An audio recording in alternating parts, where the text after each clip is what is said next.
This is the Lone Crater YouTube. We hope this video helps. In this video, I will explain how to make Zelda an infinite craft. To begin, you'll need to understand the core components. The most direct path involves combining Princess and Legend. We'll start by building up to these key elements, focusing on foundational concepts like human and story to set the stage for our legendary creation. This process is all about logical combinations. Now, let's forge the princess element. First, combine human with crown to yield king. Next, take your newly crafted king and merge it with woman to produce queen.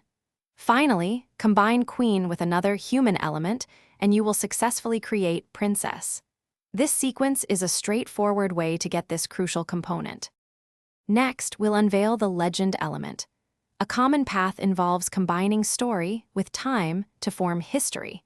Then, merge history with myth to successfully craft legend. Another effective method is to combine story directly with fantasy. Both approaches will provide you with the legend component, giving you flexibility in your crafting journey. With princess and legend now in your inventory, the final step is simple. Combine princess with legend, and you will successfully create Zelda. This iconic character opens up many new crafting possibilities. Don't hesitate to experiment further by combining Zelda with other elements to uncover even more unique and exciting discoveries within the game. Thanks for watching. Consider subscribing if we helped you.